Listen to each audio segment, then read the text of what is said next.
In this video, we're adding some assets and we're talking about Unity World Units, so we can make sure that our assets, no matter what size we have them in our raw files, we can get them the appropriate size on the screen by editing our sprites, in particular our pixels per unit of our sprites. So let's jump in and get started.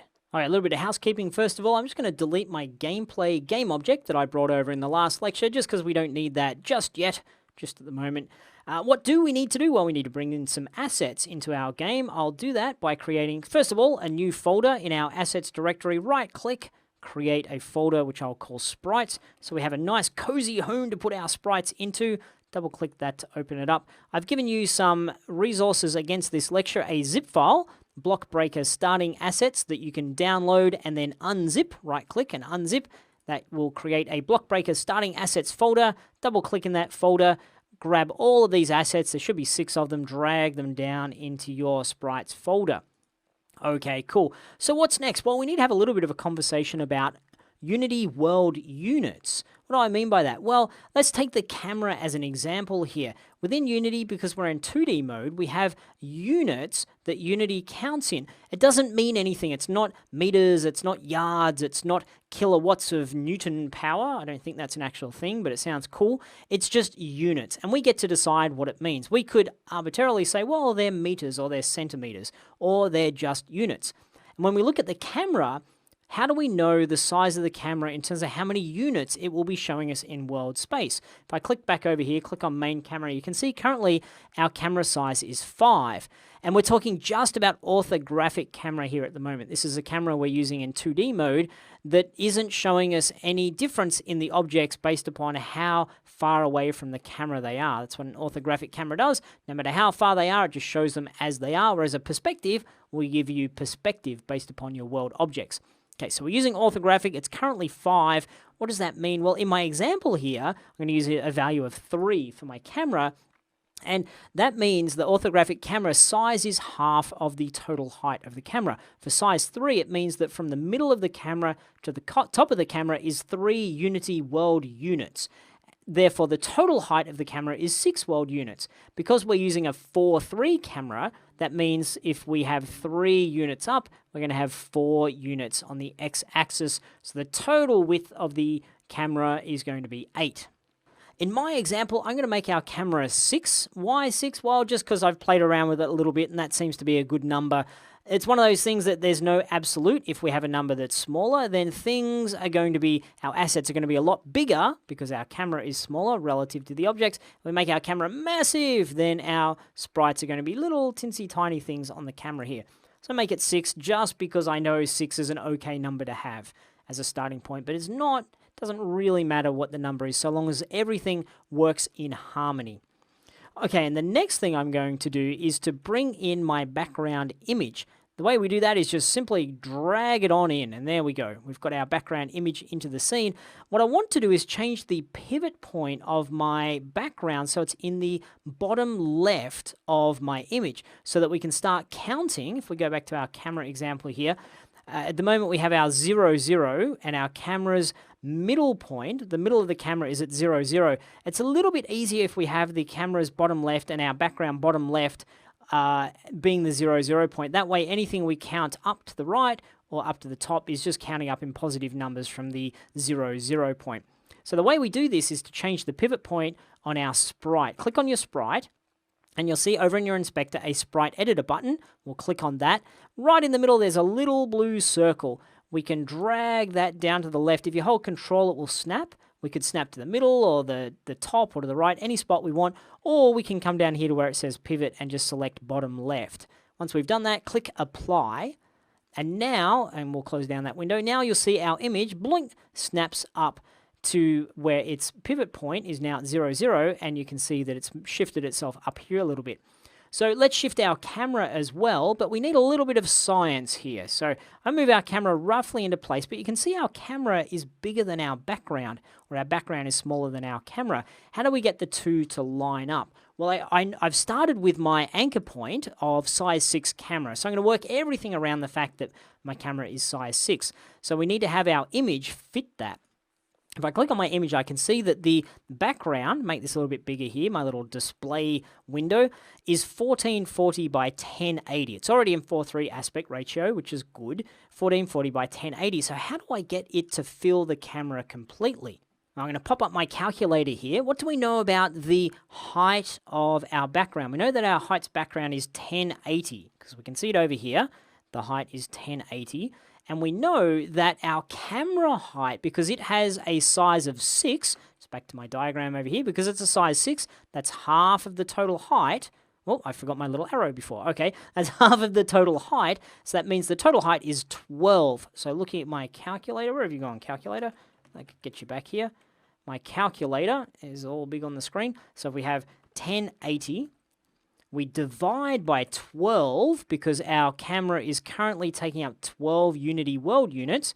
Hit enter. That means that we need 90 pixels per unit. What do I mean by that? Well, every sprite has a pixels per unit value that says how many pixels do we want to display per Unity unit. I've got a diagram for this as well.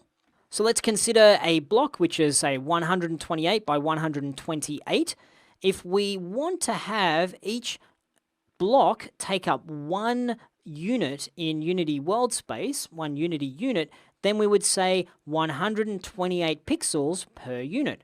And we know that the entirety of it is 128, so that means it all fits into one space. If we were to say, well, let's make our sprite appear double on the screen, then we would say that 64 pixels per unit is the size, because then our total of 128 takes 2 Unity units to display it. 2 times 64 is 128.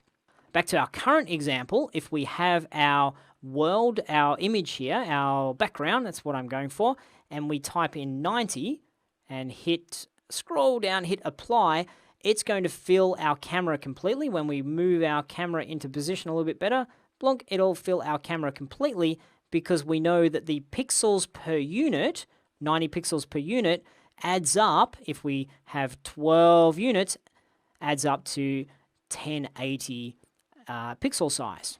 Now, our camera, because I've just gone and mostly put it into place, it's not exactly lined up. How do we line it up exactly? Well, we know that our camera's midpoint is going to be right in the middle of our background image. And we know by loosely lining up our image here, our camera here with our image, it's going to be 8 by 6. Looks like I've made a little bit of a boo-boo here. Something is not quite perfect. Move a little bit to the right. Looks like my background image isn't doing exactly what it should do. What have I done wrong here? Okay, it's not exactly centered at the 0, 0 point, so 0, 0. Okay, now it's lined up nicely. And the main camera, we'll put this to 8 and 6. Why 8 and 6? Well, because 8 is halfway along the 16 width, and 6 is halfway along the 12 height. The final step I'll do with my blue rocket background here is to push it a little bit further into the screen so our other assets will still be able to be seen over the top of that. If we have our background and our ball and our paddle and our blocks all at the 0 level on the Z-axis, then Unity doesn't know which one to display. There's some tricky things we can do in the future with sorting layers, but for now, we're going to do it just very straightforward by I'll show you in the 3D mode what's going on here. We're just going to push the background back a little bit. We'll say 5 on the Z-axis, so it pushes it away from this 0 on the Z-axis, so all of our elements will fit over the top. Because it's an orthographic camera, we will be able to see them all as intended. Okay, so that brings me to the challenge for you. The challenge is to set up your play space. Like I said, I'm using a camera of 6.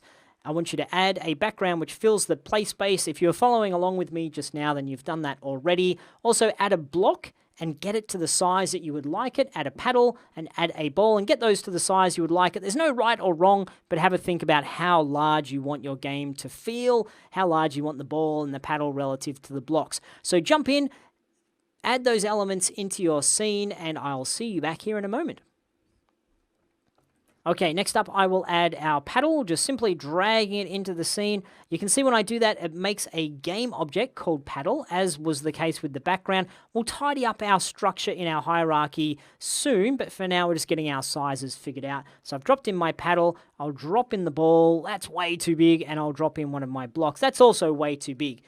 So first of all, I'll make my paddle a little bit smaller. If I click on my sprite and just get rid of that for now. We'll look at pixels per unit. If I want this to be smaller, then I need to make my pixels per unit bigger. I'll say 128 and then click apply. That makes my paddle a little bit smaller. I think that'll be okay for now. When we play our game, we'll get a little bit more finessing with it. The ball we need to make smaller as well, so clicking on the sprite, we need to increase this. I'll say 300 and hit apply. That makes the ball pretty small. It might be a little bit too small, so I'll say 256. It's good to do powers of 2 when you can, but you don't absolutely have to unless you want things to line up and snap nice and neatly. But for the ball, it doesn't matter so much.